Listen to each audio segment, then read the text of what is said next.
Na ronda de entrevistas que estamos ou temos estado a fazer aos cabeças de lista às europeias, hoje é a vez do candidato do LIVRE, Francisco Paupério. Boa tarde e muito obrigada por estar connosco neste jornal. Francisco, tem sido unanimemente considerado por uma revelação nestes debates das europeias, mas até há pouco tempo era, digamos, um desconhecido da maioria dos portugueses. Como é que tem lidado com isto? Na verdade, tenho lidado com normalidade, porque as mensagens que eu passo não são do Francisco Paupério, são do LIVRE. Portanto, eu penso que o sucesso não veio de mim, mas sim das mensagens que nós propusemos neste debate. E a verdade é que, olhando para estes 3 primeiros debates, foi o LIVRE que trouxe propostas para cima da mesa. E acho que isso foi valorizado, não só pelos comentadores, mas também por toda a gente que viu o debate. O Francisco é biólogo, investigador, está quase a concluir o doutoramento, segundo sei. Sim. Portanto, uma carreira académica. Como é que vira daí para a política? Isto já vem de alguns anos. Eu sentia que havia uma falta, primeiro, de representatividade jovem na política e, por outro lado, sentia que havia falta de representatividade de académicos também na política. Nós vemos muitas pessoas de direito, muitos economistas e faltava, eu considerava, alguma parte mais académica, mais científica até e mais técnica. E, como eu tinha o gosto pela política e tinha, sobretudo, o gosto para acabar com as desigualdades, para protegermos o planeta que vivemos, achei que eu próprio podia ter esse lugar na política e assim comecei, enverdei pela política também. E como é que se define politicamente? Eu defino-me como um verde, esquerda, verde, europeísta. Sou convictamente europeísta, o verde é convictamente europeísta. E em Portugal temos, felizmente, o Partido LIVRE foi criado para este nicho de pessoas como eu, que vive a Europa convictamente e que acredita que o projeto é um projeto de paz e solidariedade e que temos que nutri-lo e temos que, claro, contribuir criticamente para o mesmo. Uma parte ambientalista que faltava, eu considerava nos outros... Aliás, uma parte ecologista que é acima do ambientalismo, para mim, pelo menos, em que temos políticas integradas com o ambiente, mas não nos esquecemos das pessoas. Nós percebemos que as pessoas também têm de ser o centro da política, mas que todas as políticas públicas também sejam adaptadas para o ambiente. E, claro, considerava uma pessoa de esquerda e então era... E porquê a Europa e não cá? Nas legislativas não foi candidato? Nas legislativas fui pelo Porto, sim. Okay. Era o terceiro do Porto. Mas já mencionava ir para a Europa, era uma ideia que tinha em mente? Sim, eu considero que é na Europa que conseguimos combater os principais problemas, sobretudo os problemas ambientais, os problemas de direitos humanos, e outro que não é tão falado nestas eleições, que é o problema democrático que podemos estar a viver na Europa com o crescimento da extrema-direita. E eu considero, e o LIVRE também considera, que nas instituições europeias temos esse poder para alterar de forma mais pragmática e até mais direta as emissões de carbono, porque somos um continente muito maior do que Portugal. Em termos de direitos humanos, ao funcionar também no nosso mercado único e influenciar o mercado externo, aqueles serviços e produtos que entram na Europa, também conseguimos ter um impacto. E a questão democrática, em que vemos países dentro da Europa com uma deriva democrática, tal como a Hungria, nós também podemos ter um papel, como aconteceu com as sanções, com os fundos europeus com a Hungria, e então consideramos que o LIVRE tem que ter um papel também no Parlamento Europeu de escrutínio essa democracia europeia. O seu nome chegou a estar associado a uma lista de membros fundadores do Instituto Mais Liberdade, ligado à Iniciativa Liberal. Quer esclarecer o que é que se passou aqui? Sim, já foi desmentido. Foi um processo de inscrição que eu considerava que era para uma newsletter. Eu não conhecia o projeto e era descrito como um projeto que queria discutir política de forma apartidária. E na altura não estava em nenhum partido, inscrevi-me, mas assim que recebi um e-mail do Carlos Guimarães Pinto, apercebi-me do que é que seria e não paguei a cota e considerava eu que estava, obviamente, fora de membro. E só para terminar esta parte, a questão da forma como foi eleito como candidato, que gerou aqui alguma polémica dentro do próprio partido, não se sentiu desconfortável? Não. Causou desconforto no seu partido? O que causou desconforto foi a novidade de haver tantos votantes externos. Sim. Mas a verdade é que toda esta polémica, digamos, aconteceu porque nós temos processos abertos e temos processos transparentes. E é normal que um processo transparente também seja apetecível de ser comentado. A verdade é que assim que nós fazemos a lista, nós juntamos-nos e ficamos empenhados em eleger o LIVRE para essa eleição. E foi isso que aconteceu. Nós sentimos isso no Congresso, que a partir do momento que damos esse passo... Mas, por exemplo, no Congresso não lhe deram a visibilidade que se calhar merecia, até para ser... Não, era um Congresso eletivo. Não esquecer que era também um Congresso eletivo, um Congresso que também marca o primeiro Congresso após 10 de março, em que tivemos um crescimento. E era importante também projetar cá em Portugal este crescimento do LIVRE e mostrar que ainda estamos em crescimento e colocar mensagens também do ponto de vista nacional. Mas tivemos esse espaço no ponto de vista europeu, porque nós também tivemos discursos das eleições europeias, tivemos a Filipa Pinto e tivemos a mim a discursar e, portanto, considero que houve espaço para tudo. Então não se sente desconfortável? Eu não estou desconfortável, eu sinto o apoio do partido, sinto o apoio na rua, sinto o apoio... Mas não é da rua que eu estou a falar, do próprio partido, claro, sente-se mesmo apoiado? Sim, sinto-me apoiado, aliás... Tem-me acompanhado a equipa de campanha, a direção de campanha, o próprio grupo de contacto. Temos estado sempre em contacto precisamente para potenciar o LIVRE nestas eleições, mostrar as nossas mensagens e mostrar como estamos empenhados em eleger para o Parlamento Europeu, porque são as mensagens do LIVRE que nós vamos passar, não é mensagem se sou eu ou se é a Filipa dia 9 de junho.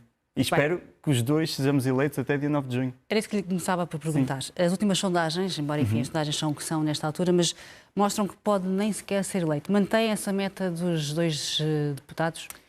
Mantemos essa meta porque acreditamos muito na coragem da nossa mensagem e nós sentimos, essa sondagem até foi feita antes dos debates e consideramos que após a visibilidade da nossa mensagem que vamos começar esse crescimento, como aconteceu até dia 10 de março. Nós começamos também a eleger apenas 1 e acabamos nos 4. Portanto, nós temos essa confiança que essas sondagens podem ser baixas, mas que vai estar em crescimento até ao final da campanha. Então também acha que os debates estão a correr bem? Tal como os comentadores. Sim, acho que é a mensagem do LIVRE que corre bem, porque é uma mensagem europeísta, de esquerda, que tem preocupações sociais e ambientais, e acho que a população portuguesa está preparada para estas mensagens. Muito bem. Uma das bandeiras do programa do LIVRE para a Europa é a desburocratização. Não se tem falado muito disto. Sim. Desse lado pouco. O que é que defende exatamente? Mas já qual é o diagnóstico? Sim, há uma falta de transparência até das instituições europeias que até não permite o escrutínio direto tanto do Parlamento como até dos cidadãos. Há uma falta de escrutínio dos cidadãos perante tudo o que é decidido nas instituições democráticas. Então nós apoiamos, sobretudo, que deve ser qualquer documento que é discutido, por exemplo, em Conselho Europeu ou em Conselho da União Europeia, deve estar disponível ao público. Nós devemos saber o que é que está a ser discutido e muitas vezes não sabemos nessas reuniões o que é que está a ser discutido. Mas a parte burocrática, e podemos dar um caso muito específico, é no Pacto das Migrações, por exemplo. Sim. Nós sentimos que a parte burocrática, e como vimos ainda a semana passada, penso, no AIMA, em que tivemos muita gente que não consegue burocraticamente resolver o problema, sim, nós precisamos de reduzir aqui o espaço da burocracia para permitir, neste caso da imigração, em que as pessoas se legalizem rapidamente e que tenham os seus documentos rapidamente. Isso tem de ser feito não só nas instituições europeias, mas também pelos Estados-membros, porque nós vimos que a AIMA é uma responsabilidade portuguesa. E, nesse caso, os Estados-membros têm que estar mais empenhados nesta questão da desburocratização e consideramos que na União Europeia... Mas o próprio funcionamento da União Europeia, acha que é preciso reformular, por exemplo, as direções gerais, a DGCOM? Claro, tem demasiada força ali dentro? Nós consideramos que, até numa questão de alargamento da União Europeia, que estes tratados não vão servir, até pelo poder do veto, que ainda é bastante importante e permite a países como a Hungria, como a Polónia, antigamente, de vetar a política externa, a política de defesa até, e tendo uma guerra na Europa. Nós temos de ter confiança na União Europeia e temos de ter confiança que há uma unidade europeia que neste momento está ameaçada por esse poder de veto. Mas isso, claro, implica uma mudança de tratados. E o problema neste momento das mudanças de tratados é que temos governos de extrema-direita que não vão permitir o fim desse poder de veto. E aí é que temos de ser vocais, e aí não é só no caso português, é no caso de todos os governos nacionais, alertar para o perigo desta ascensão da extrema-direita e populismos, não só no Parlamento Europeu, mas também nos governos nacionais, porque depois impossibilita a mudança de tratados e uma pluralidade e até uma maior democracia europeia, maior aprofundamento. Mas aqui chegados já é um pouco tarde, porque eles estão lá e estão a crescer. Sim, as sondagens em ponto vão crescer e se eles se unirem, os dois grupos se unirem, pior ainda, não é? Sim, as boas notícias é que não vão ser a maioria, nem estarão perto de ser a maioria. Mas podem ser o segundo grupo, não é? Se juntarem. Se juntarem. Ou seja, se houver que parece-nos que é difícil, tendo em conta até da posição... Há uma convenção a correr em Madrid e eles estão todos juntos, mas uma posição Ucrânia-Rússia completamente diferente, não sabemos como é que isso vai ocorrer. Portanto, vejo com muita dificuldade, a não ser que haja outra vez mudanças de posições, que é comum também nesse setor. Mas o que é preocupante aqui é a posição até do Grupo Popular Europeu, do Grupo da AD. É que nós vimos uma viragem completa à extrema-direita, por exemplo, na lei do restauro da natureza, em que votaram de acordo com a extrema-direita. Foi uma lei que a própria Comissão, que é liderada também pelo PPE, que propôs a lei, mas que depois vota contra essa lei no Parlamento e que se alia à extrema-direita. Vimos também recentemente que houve um acordo de linhas democráticas para não haver comunicação com essa extrema-direita e o único partido que não assina, tirando os conservadores e a extrema-direita, é precisamente este Grupo Popular Europeu. E é este grupo que não está bem definido. Não é só cá em Portugal, é na Europa inteira. Não está bem definido. Com quem é que quer alianças? A esquerda, o centro democrático, os liberais, os verdes, todos estamos prontos para uma negociação democrática. Infelizmente, o grupo da AD não está pronto. Por exemplo, a Presidente da Comissão Europeia, Ursula von der Leyen, até está a tentar negociar com parte da extrema-direita, ou da direita radical, chamemos-lhe assim, para tentar ser reeleita. Exatamente. E Portanto, a questão das linhas vermelhas... No próprio debate acabou a linha vermelha de von der Leyen. Ela assume que, dependendo da composição do Parlamento Europeu, que pode fazer essas alianças com os conservadores, com Meloni, com o Fidesz da Hungria. Portanto, quando nós temos... com o crescimento desses movimentos pode tornar-se um bocadinho incontornável. Não se torna incontornável. Não se vai tornar incontornável e no dia 9 de junho nós vamos ver isso mesmo. Não é incontornável essa viragem à direita. Foi uma escolha política. Agora, von der Leyen vai ter que assumir e não é de estranhar que outros nomes já estão a ser sugeridos para o lugar de von der Leyen, porque von der Leyen queimou muitas pontes com estas declarações. O Presidente Macron disse que a Europa corre o risco de se desintegrar. Isto tem a ver com essa necessidade de reformular instituições, políticas, funcionamento interno. Concorda com essa ideia? Eu considero que ele tinha dois pontos, que era uma questão de unidade europeia, que sente que há essa deriva pelos populismos, pela degradação das instituições. Nós ainda vimos esta semana os comentários do Chega, precisamente para degradar as instituições e tirar a qualidade da democracia, e Macron aponta como uma razão a emergência destes populismos, mas por outro também não perder a ideia do alargamento, porque nós neste momento estamos a discutir se queremos mais Europa dentro da União Europeia, ou seja, dentro dos 27 Estados-membros, mas também estamos a discutir se queremos aumentar e de que maneira queremos aumentar. E penso que Macron chamou sobretudo a atenção para nós aumentarmos, tem que haver reformas, e essas reformas têm que ser pensadas em conjunto e, sobretudo, em solidariedade. Algo que se calhar vimos bem feito no caso da compra das vacinas, que vimos bem feito no caso ucraniano, mas que não vimos, por exemplo, no caso palestiniano.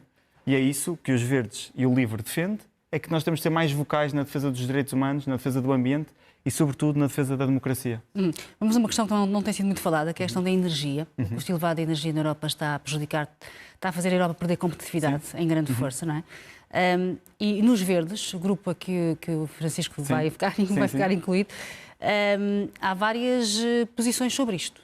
Qual é a sua? A posição dos Verdes, que é a do LIVRE, é que nós temos que fazer a transição energética e temos de ter 100% de energia renovável até 2040. Isso é comum a todos os Verdes. Claro que podemos divergir em algumas estratégias e até algumas políticas, como a energia nuclear. A verdade é que nós, para fazer esta transição, precisamos de investimento. Mas aí perguntar-me o seguinte, as energias renováveis que a esquerda defende, a verdade é que é intermitente. Não é? Não resolve o problema de fundo. É um mito. A questão do intermitente tem a ver... O sol e o vento não existem sempre. Não, mas é isso mesmo. Mas a questão da intermitência tem a ver quando temos apenas um modelo energético. Apostamos apenas no solar, apostamos apenas no eólico, apostamos apenas no nuclear. O que nós temos de ter é um mix energético, ou seja, temos de ter várias fontes de energia para precisamente, quando faltar uma, termos as outras... Então admite o nuclear. O nuclear, nós admitimos o desenvolvimento do nuclear até chegarmos a, por exemplo, a tecnologias de fusão, que são energias completamente limpas. Está muito mais evoluído e há até... Estima-se que até 2040 surja o primeiro módulo nuclear de fusão ativo e comercializável. Portanto, estamos neste universo ainda em que é possível pertencer a esta transição. Que não é uma ideia muito de esquerda, digamos assim. Não, é uma ideia científica. É uma ideia científica e tecnológica e o livro é acima de tudo, científico. Muito bem. Em relação àquela sua ideia, à vossa ideia do livro, do salário mínimo na Europa, ouvi no outro dia dizer que defende em relação a Portugal, que deve ser indexado ao espanhol, não é? 80%. Não, isso era para cá nas legislativas, nós achávamos que temos que aumentar ao nível do espanhol. Mas a proposta não é feita ao nível do espanhol, não é uma proposta europeia, em que, no fundo, define um salário mínimo de acordo com as condições de vida dignas que uma pessoa tem nesse país e que está indexado até ao salário médio de cada país. Então não há um salário mínimo igual para todos? Não é igual para todos. Era impossível compararmos Roménia com Irlandas ou Holandas. Não é? Mas porquê que no caso português seria 80% do salário espanhol? Não, tem a ver com a história. Nós fomos sempre acompanhando o salário mínimo português com o espanhol e era sempre na ordem de grandeza dos 80%. O que aconteceu nos últimos 15 anos foi que o nosso salário mínimo foi ficando cada vez mais baixo. O que é que isto criou? As empresas, quando querem investir na Península Ibérica, quando acham que querem salários mais competitivos, quando querem economia do conhecimento, vão olhar para o salário espanhol e achar que é uma economia mais bem desenvolvida. Então vão investir em Espanha. E olhando para Portugal com salários mínimos mais baixos, vão achar que apenas temos gente não qualificada. E então trazem para Portugal este tipo de trabalhos. E nós achamos que tem que ser dado um sinal também para fora que o salário mínimo tem que acompanhar a evolução do espanhol e, portanto, ser competitivo até na economia do conhecimento. Muito bem. Em relação ao Banco Central Europeu, o que é que acha que deve ficar como está, que devia ser alterado o mandato, porque só ligam, à inflação, não é? Sim. E deve ser repensado, deve continuar como está? Claramente, nós vimos que tem que ser repensado pela falta de ação que teve, principalmente nesta crise, mas noutras crises passadas. Nós propomos que haja um duplo mandato, tanto olhar para o pleno emprego como olhar também para as dívidas, não é? para taxas de juro, e para além disso há algo que não foi bem falado, que é a questão do mandato secundário. O Banco Central Europeu tem um mandato secundário ambiental e social, que é sempre posto de lado. Que ninguém conhece. Mas está lá. E o polígrafo confirmou isso. Portanto, não é nenhuma mentira. E nós queremos que realmente há este mandato secundário. Portanto, o Banco Central Europeu também tem que emitir, por exemplo, os green bonds, tem mandato para fazer este tipo de ações e que não toma. Nós defendemos ainda que deve haver também deve ser democrático este processo do Banco Central Europeu. Há uma votação, o que é que isso quer dizer? Há uma votação no Parlamento Europeu, mas que não conta para nada sobre se aprovamos ou não o nome de quem vai para o Banco Central Europeu. O livro propõe que o Parlamento Europeu tenha uma palavra a dizer e nós podermos recusar, tal como fazemos com os comissários. Os comissários, um a um, vão responder ao Parlamento Europeu e o Parlamento Europeu pode chumbar esse comissário, como já aconteceu no passado. E nós propomos isto também para o Banco Central Europeu. E o Bloco de Esquerda, por exemplo, propõe que o BCE seja mais escrutinado pelo Parlamento. Sim, são formas de escrutínio. Nós consideramos que esse escrutínio pode acontecer como aos comissários logo à partida no início. Mas não só na escolha dos nomes, também nas decisões. Exatamente. Mas aí são decisões mais técnicas. Como é que isso seria possível na prática? Não, o Bloco defende as decisões técnicas. Certo. Nós consideramos que tem que ser explicado ao Parlamento e o Parlamento deve ter, por ser também o representante da população, deve ter alguma mão nisso. Não é o Parlamento Europeu tomar as decisões do Banco Central Europeu. Isso era quebrar a independência. Certo. É uma questão de transparência, de regulação. E é isso que o LIVRE defende. E, portanto, achamos que é positivo o Parlamento Europeu ter uma decisão tão forte, pelo menos no início do mandato. Porque é aí que são apresentadas as prioridades, o tal mandato primário e secundário. E aí nós conseguimos perceber também qual vai ser o tipo de políticas dessa pessoa. E em relação ao Pacto de Estabilidade, à questão da dívida e do déficit, sim, também consideram que é obsoleto, enfim, que devia ter em conta cada país, sim, o crescimento de cada país, o desenvolvimento de cada país e não ter estas regras tão fixas? Exatamente, e são regras fixas. Mas isto está a ser alterado? Convém dizer, para já não, foi aprovado o regresso a essas regras. Essas regras estavam suspensas, foi aprovado durante a pandemia, o regresso. Não é? Exatamente. E estas regras foram criadas arbitrariamente. Não há nenhuma razão para ser 60% da dívida e 90% da dívida. E, portanto, consideramos que não havendo razão... inventaram Sim, pareceu correto na altura, no Tratado de Maastricht, e então introduziram esses números. O que o LIVRE considera é que, precisamente, quando precisamos de uma transição energética, que, sobretudo baseado no investimento público, Portugal não pode fazer. Os sindicatos europeus, ainda este ano, mostraram que, com estas regras orçamentais atuais, apenas 3 países vão cumprir as metas climáticas e de transição energética, que é a Dinamarca, a Suécia e a Irlanda. Todos os outros, os 24 países, não vão cumprir, porque não têm essa capacidade de investimento público. E nós estamos numa fase em que precisamos de investimento. Precisamos de investir nas energias renováveis. E são estas energias que vão fazer também acelerar a economia. Nós já sabemos... Está tudo ligado. Nós já sabemos que a diferença entre empregos perdidos e empregos ganhos com esta transição é positivo. Nós vamos ganhar empregos. Estima-se, nos próximos 3 anos, que vamos ganhar 1 milhão de empregos na Europa só com energia solar. E, portanto, isto é uma indústria em crescimento e nós já vimos a China, que está a apostar imenso nas energias renováveis, vimos que os Estados Unidos lançaram um plano de investimento massivo na transição energética e vemos mais uma vez a Europa... não está muito atrasada e muito dependente das matérias-primas, exatamente, estamos dependentes em tudo. Terras... Estamos dependentes em tudo. Em energia, estamos dependentes em terras, estamos dependentes de materiais, estamos independentes na questão da saúde, nós não produzimos os nossos medicamentos, as nossas vacinas, não somos autossuficientes, estamos dependentes até do ponto de vista de defesa, do ponto de vista militar. E, portanto, este mandato é um mandato não só crucial para a parte ambiental, mas também para a parte da autonomia estratégica e de definição do que é que queremos para a Europa. E se nós quisermos uma Europa independente dos Estados Unidos, independente da China, independente da Rússia, também temos que tomar passos nesse sentido. E o investimento público é um passo certo nesse sentido. Por falar em investimento público, última questão. Defendem também um plano europeu para a habitação acessível, porque sim, é um problema que não é só em Portugal, não é? E isso implicaria, mais uma vez, a questão da mutualização da dívida. Exatamente. Não é? Nós falamos em 2019 na mutualização da dívida, disseram-nos é impossível, 2 anos depois vimos que é possível, basta todos os Estados-membros quererem. No caso da habitação... E isso é que é difícil. E isso é que é difícil, mas aconteceu. Isso aconteceu uma vez, pode acontecer novamente. No caso da habitação, nós vemos que está acontecendo na Europa inteira. Não é um fenómeno português, apesar de em Portugal realmente estar a ser mais exacerbado, mas é um fenómeno europeu.